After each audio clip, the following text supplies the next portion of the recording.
Alhamdulillahi wassalatu wassalamu ala Rasulillah Nabiyina Muhammad wa ala alihi wa sahbihi ajmain.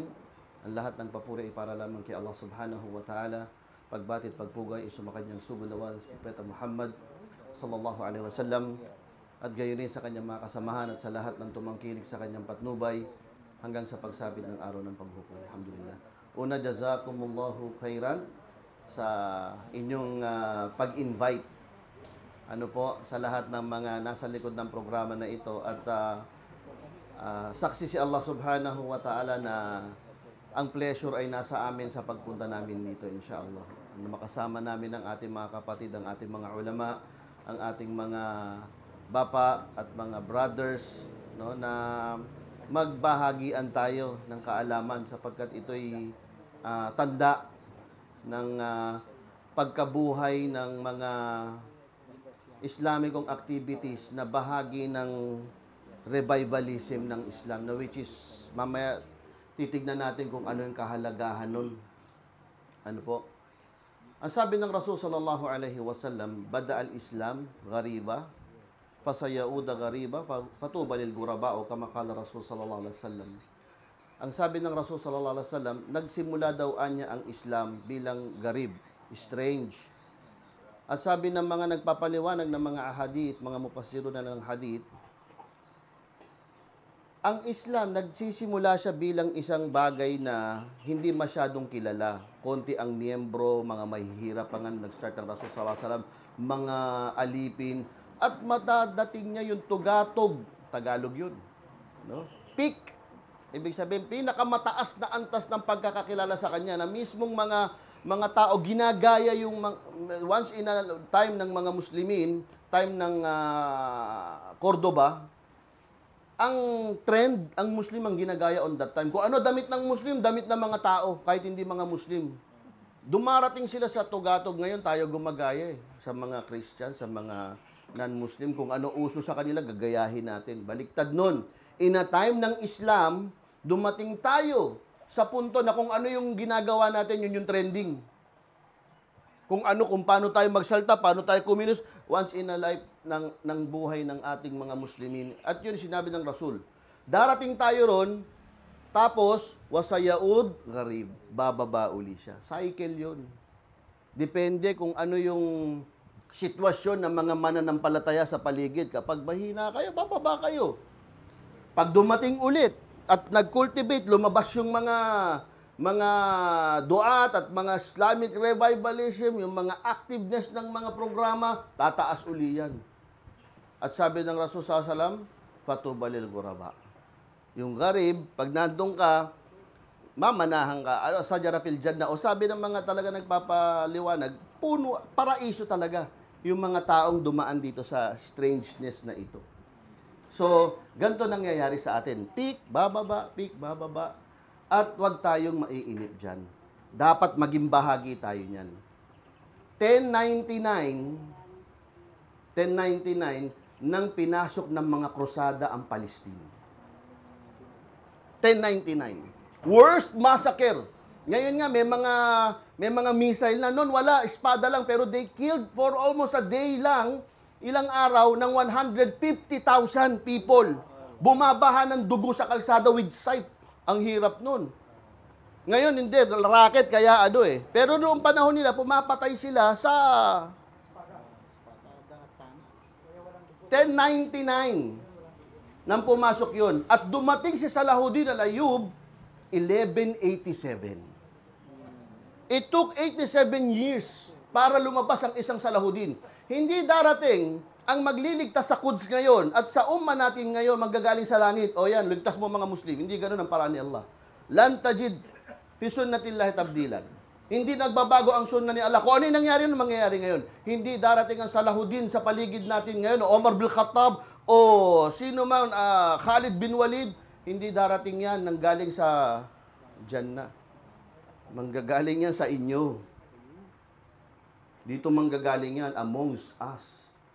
Ngayon, paano nangyari yung 87 years? First wave, si Sheikh Zainul Islam, Qadi ng Damascus, Pero ang origin niya ayon sa history from from Afghan.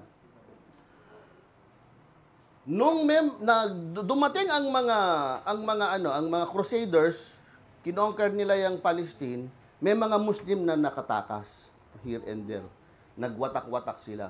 Group ng mga Muslim nakapunta ng Damascus at nagstay sila sa Grand Mosque. Nandun si Sheikh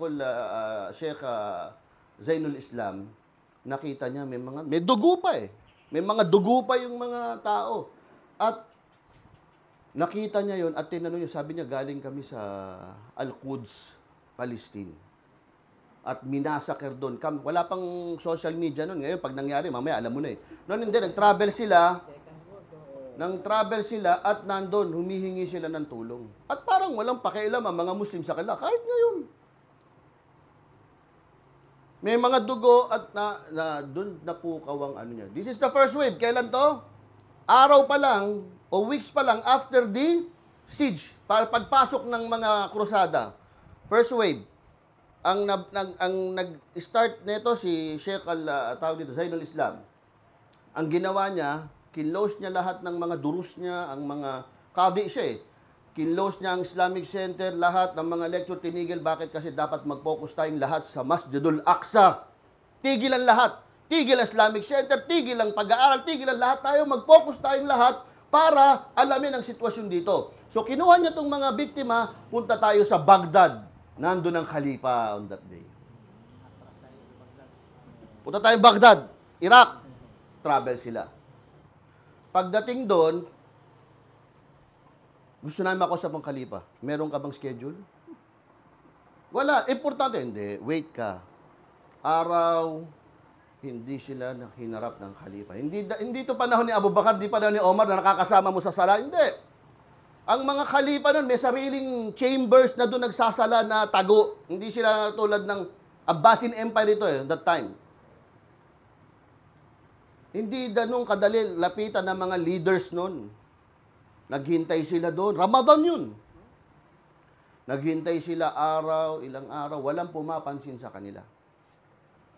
No, which is, minsan ganito, mga leaders na iba, mga bansang Islamiko, nag-abstain pa yung iba sa pagboto meron pa akong nabaltaan kahapon lang sa ijtima ng Darul Ifta the other day sa Davao. Ang isa sa bansang Muslim Arab, nagpadala ng force sa Israel. Ayaw natin banggitin yung pangalan o bansa, baka tayo Arab country, nagpadala ng tulong sa Israel. Diba? La hawla wala quwwata. Hindi lang ngayon nangyari, dati rin may mga ganyan na. Anong ginawa ni Zainul Islam? Ramadan, Jum'ah. Grand Mosque ng Damascus. Pumunta siya sa harap at kumuha siya ng isang tinapay at kinain niya sa harap ng mga Muslim sa umaga ng Ramadan. Jum'ah. Imagine mo yon. Ngayon lang, punta ka dito, Ramadan, sa malaking mosque dito sa Cotabato, at gawin mo yun, dudumugin ka ng tao. Bugbog sarado ka. Munapik ka. Pero, which is totoo, nag-react ang mga tao. Anong ginawa mo? Sheikh ka pa naman, alim ka, itsuram. Sabi niya, galit na galit kayo? Sa isang tinapay na to? Samantalang ilang araw na kami dito, pinapatignan ko yung kalagayan ng mga kapatid nating Filistine. Wala kayong reaksyon. Wala kayo. Pisang tinapay, kumain ako. Musapir nga ako. Puputo siya, pwede mag-break eh. Tapos ilang araw na kami dito, di kami makakuha ng schedule sa Khalifa. Ang Khalifa nagjujumaa din nung oras na yun. Kaso meron siyang sariling pwesto doon sa taas. Meron tunnel yun, papunta sa palasyo niya, direkta yun. Pero nandun yung Khalifa, naririnig siya.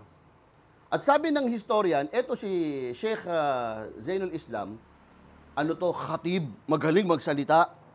Kaya yung sinasabi niya to, habang it's eloquent in Arabic na maganda pagkakasabi. Kaya lahat ng tao, sakitin. Tahimik, hiyang-hiya. At subhanallah, ito'y taufik ni Allah eh. Kasi kung tutuusin, gagawin mo yun sa gitna ng mga politician, ngayon gawin mo yun. Ganyan, sisenyasan ka lang. O kulong ka. Ngayon, ang dami nakakulong ng mga masyayak natin. Nagsalita ng konti about Palestine. House arrest ka.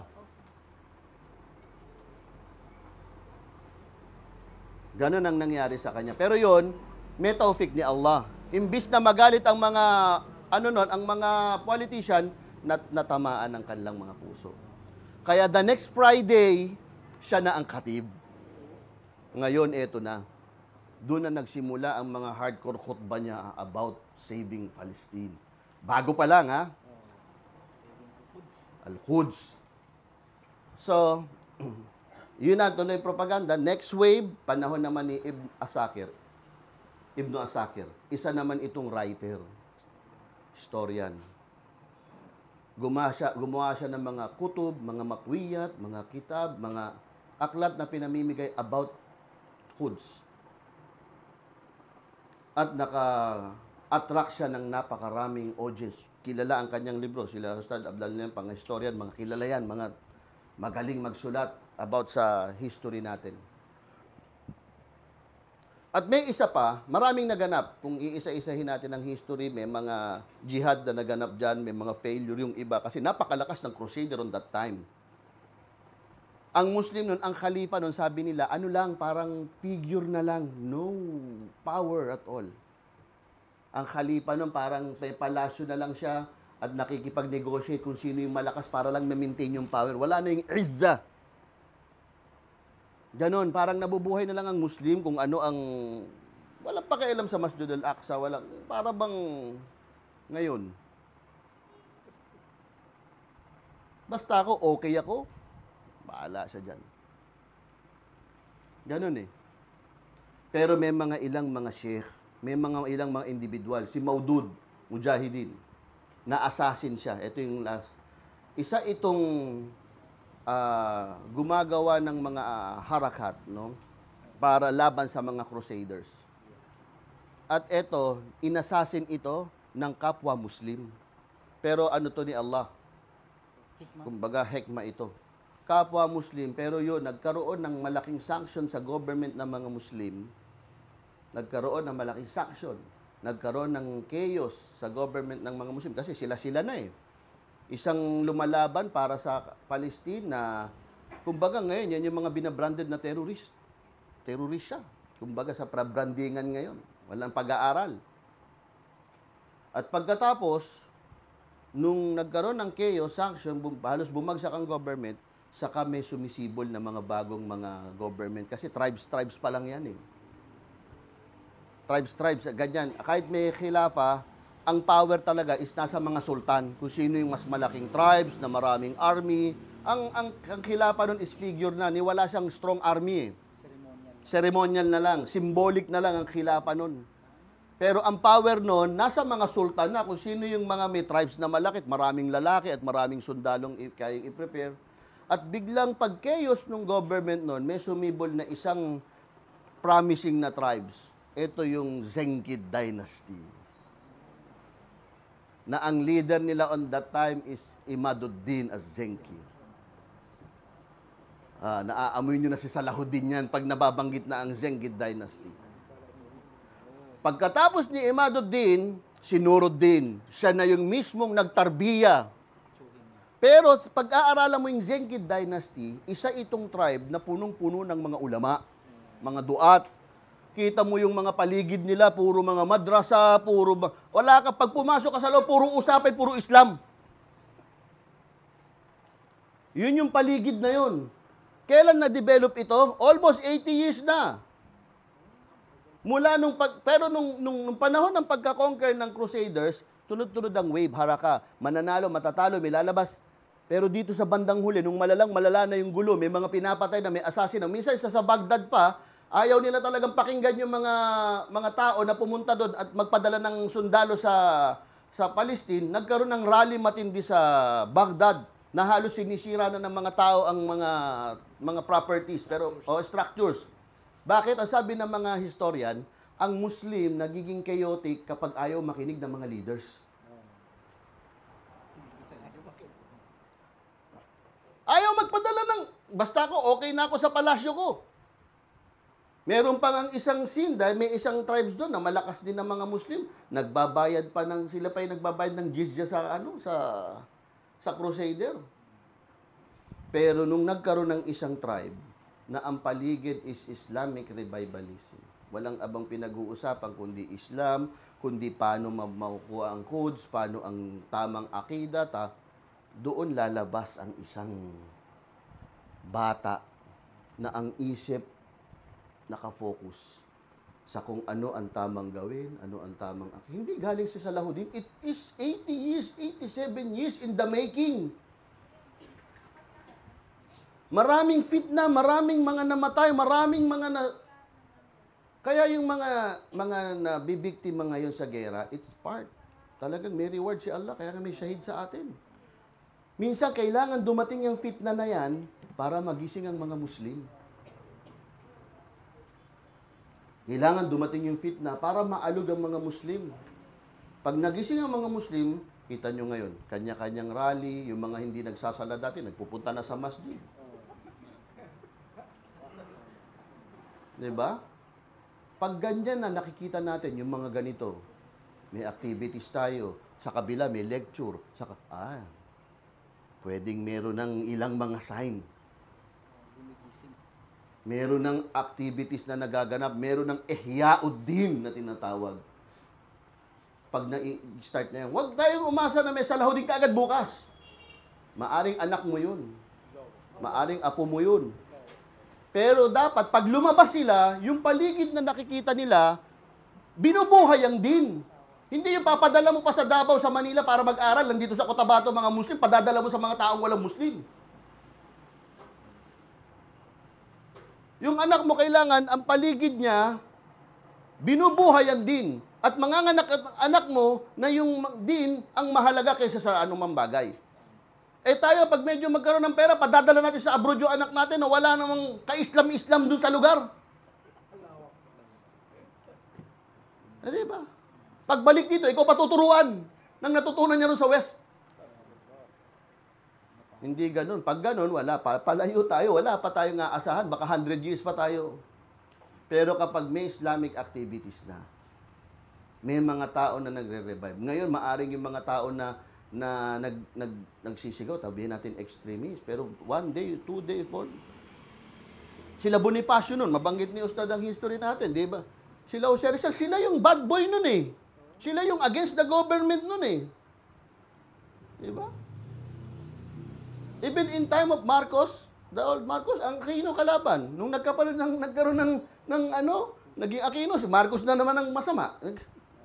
Ngayon, Marcos tayo ulit. Aquino na naman masama ngayon.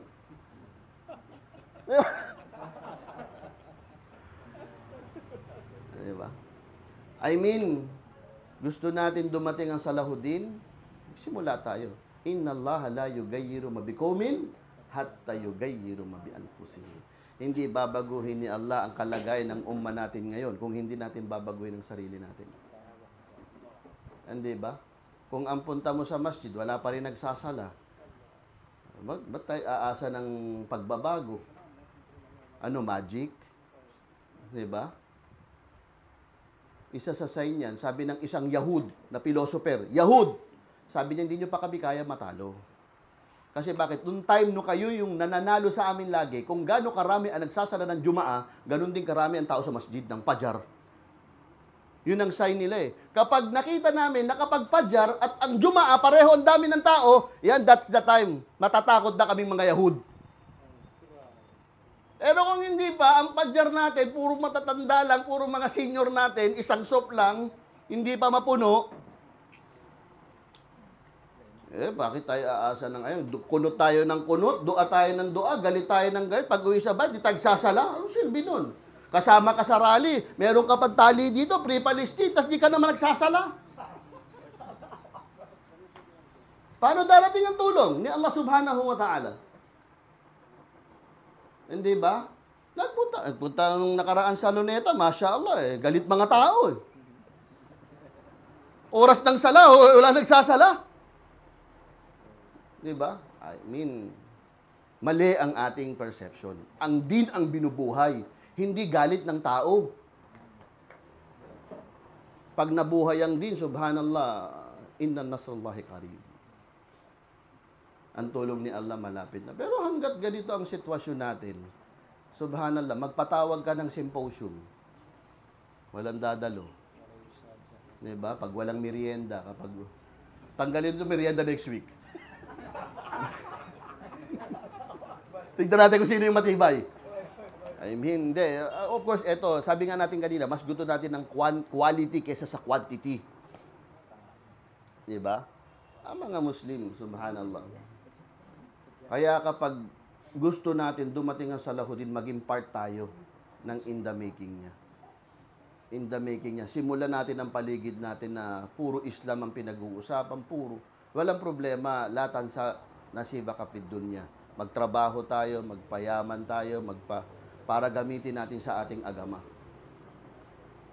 Para gamitin natin sa ating din. Subhanallah, si Omar bin Khattab, binigay yung kalahati ng kanyang kayamanan at kalahati ang iniwan niya sa pamilya niya.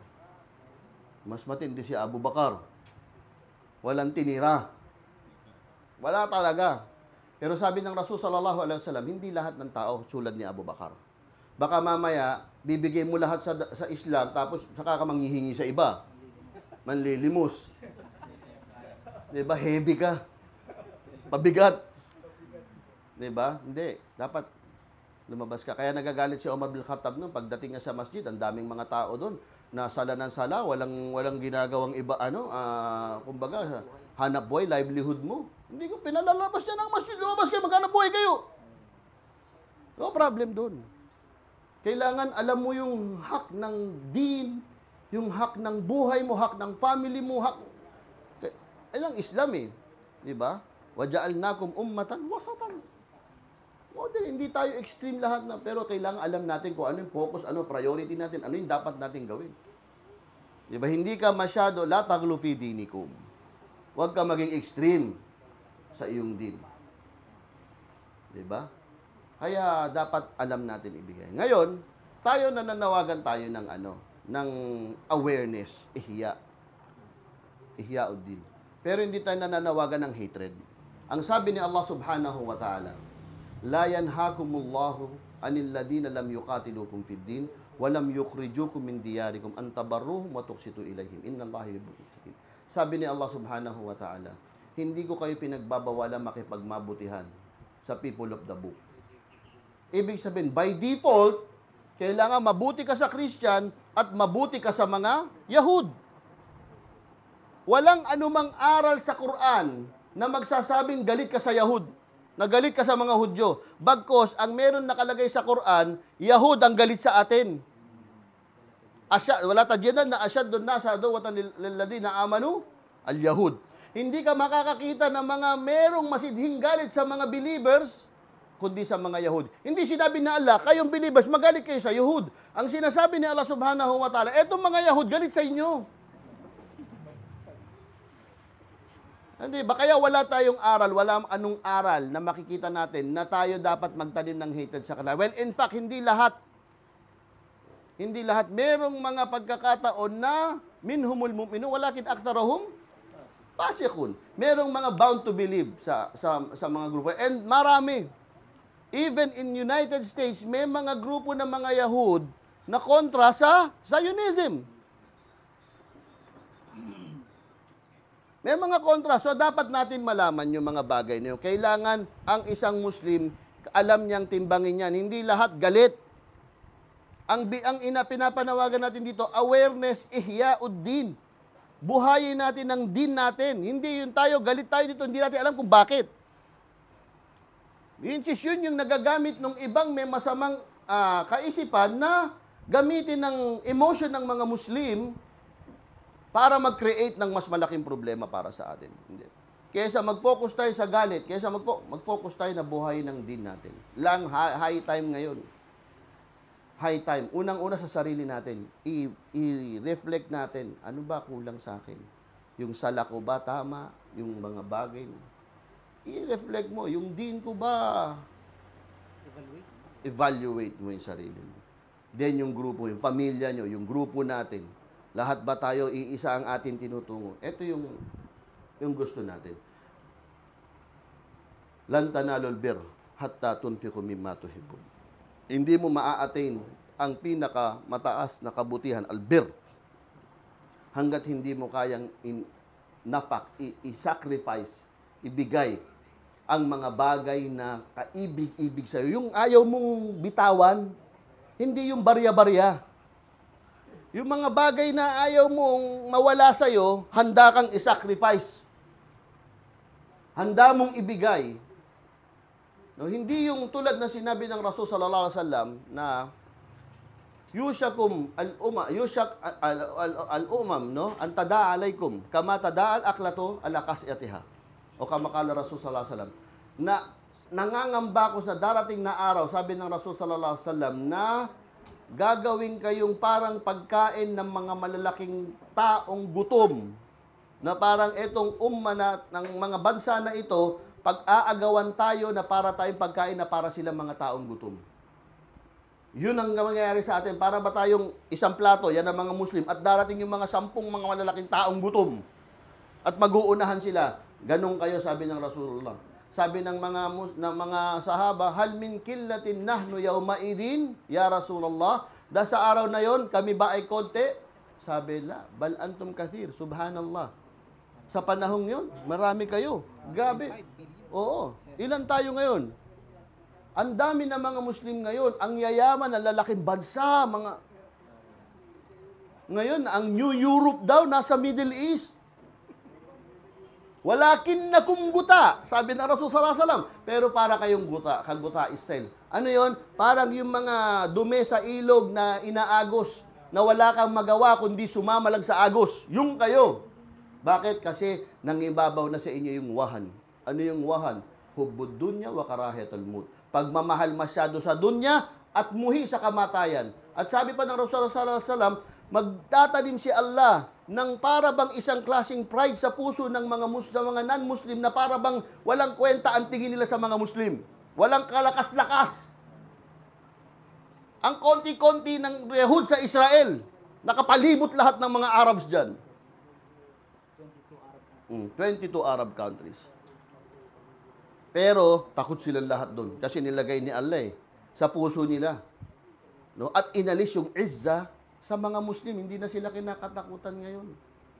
Bakit? Hubbud dunya wa karahiyatul maut. Yung hubbud dunya, sobrang pagmamahal sa dunya. Na tuwing pipili ang Muslim kung din o dunya, lagi niyang pinipili ang dunya.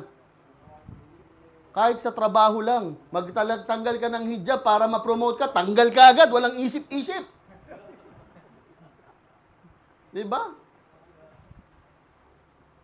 Ano gagawin mo? Hindi ka pwede hingi ng hingi. Marami yan, magtatanong ng patwa, ayaw kasi hindi ako makapagtrabaho, hindi ako makapagsala sa trabaho, baka pwedeng lahat na lang salahin ko sa bahay. Pag dumarating sa atin yung bagay na mamimili tayo, pinipili natin lagi ang dunya. Kahit man sa puso natin minsan ng Islam, pero sa sobrang hina natin, guta ka guta style, lagi nating pinipili ang dunya, hubbud dunya. Not unless illa man rahimahullah. Maliban sa talagang sinacrifice lahat. Sino man ang mag-sacrifice, no, para kay Allah, bibigyan ito, papalitan ito ni Allah subhanahu wa ta'ala ng mas mainam. Kaya minsan, pag humihingi ng payo, titignan mo muna, depende sa Pag minsan, napakabagong Muslim, ang hirap. Nagtatrabaho sa pawn shop, sabi mo, mag-resign ka agad, bukas wala nang makain, babalik siya, sisihin ka. Hindi siya marunong hindi pa niya alam para magtiwala kay Allah subhanahu wa ta'ala. Pero kapag nakita, matagal na sa Muslim, laging dumadalo sa lecture, Ustad pa, mag-resign ka! Wala akong makakain bukas, siya Allah bahala sa iyo. Depende sa mo. Diba? Pero paano tayo magtitiwala kay Allah? Tawag dito, yaj'al lahu min makhraja wa may yattaqillaha yaj'al lahu makhraja wa yarzuquhum min haythu la wa may yattaqillaha, sino man daw ang matakot kay Allah, ibig sabihin you preferred Islam over haram, takwa yon, halal over haram, piliin mo. Yung iba haram na magtatanong pa ng patwa, Ustad Abdul Fattah, pwede bang loan mag-loan sa GCash o magsanla ng tambunting ng kasi gipit na kami. Ang linaw naman haram. Pero naghahanap ka ng Pero kapag iniwasan mo yun, Kahit na alam mong malalagay ka sa alanganin, yun ang takwa. Wa may yattaqillaha. Matakot ka kay Allah. Sige na, bahala na. Yaj'al lakum makhraja. Bibigyan ka na ng makhraja. Ano yung makhraja? Makhraja, exit yun eh. Pero ang ibig sabihin ng tafsir nun, solusyon sa lahat ng problema. Ibig sabihin, pag may dumating sa yung isang bagay, makhraja, meron kang lagusan, meron kang exit, meron kang wayarzuquhu min haythu la yahtasib. At bibigyan ka ng risk. Haythu la yahtasib. Di mo makwenta. Sabi ng mga tafsir, di mo alam saan galing, di mo alam kung paano di naubos. Yun ang baraka, yun ang risk. Diba, sweldo mo, liit-liit. Diba? Isang linggo na, meron pa. Pero meron yung iba, nanalo sa sabong. Laki-laki, bukas wala na. Hindi mo, ano, pera ko, wala na. STL, yung mga short-time na... Yung tawag dito, yung electronic na. Diba? Kasi wala yung baraka ni Allah. Kailangan takwa. Sacrifice mo lahat at ibibigay sa inyo Allah subhanahu. Ganon din sa ating panahon. Kailangan willing tayo ibigay ang mga bagay na lahat. Lahat ng mga bagay, iuna natin ang Islam. At subhanallah, ibabalik ito sa atin ng Allah subhanahu wa ta'ala. Ito, kausap natin mga Muslim. Ganito dapat natin kausapin ng mga Muslim. Oh, pag non-Muslim, pag bagong embrace, pero pag Muslim na kausap mo, direct. Buhayin natin ang Islam. Sa puso natin, sa paligid natin. At subhanallah, darating ang tulong ni Allah subhanahu wa ta'ala. Perfect sa atin. Lagi tayo magtatauba, lagi tayo magbabalik loob kay Allah subhanahu wa ta'ala. I-involve natin ang sarili natin sa da'wa, sa mga activities. Ilagay natin sarili natin. Once a week, ilagay mo sarili mo sa isang 7 days, magtrabaho ka. Once a week. Lagay mo kung ano special. Mashallah, ang ating mga content creator, mga vloggers ngayon, mashallah. Meron ng mga sabayan natin yung mga vlog. Ang daming bangsang moro vloggers ngayon na walang kwenta-kwenta. Hindi ba? At ito, tayo dapat willing kami magbigay sa inyo ng seminar o di ba? Nga pala, dapat mag-aral kayo ng IT. Yung page namin ni Ahmad na-hack talaga ngayon. Hanggang ngayon, tinatrabaho pa. 120 yung followers ko, 900,000 yung kay Ahmad. Ngayon, na-hack. Hindi namin makontrol. Tapos meron na, Ahmad Javier.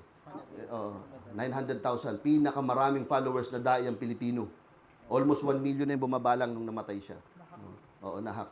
Tapos, meron akong isang page na-hack din. Nasa 35,000 yung Arrisala.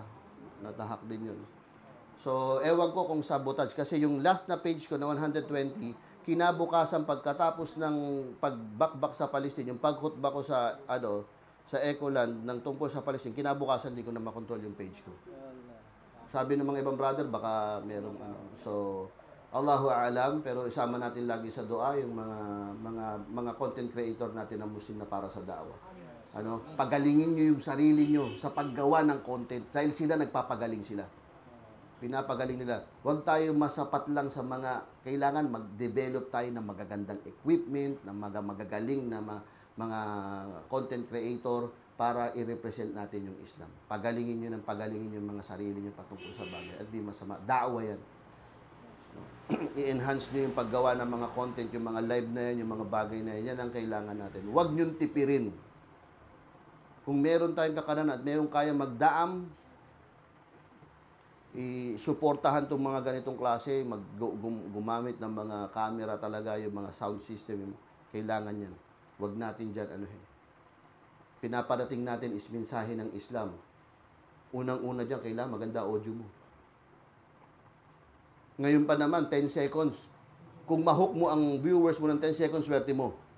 Kasi ang bilis ngayon, reels.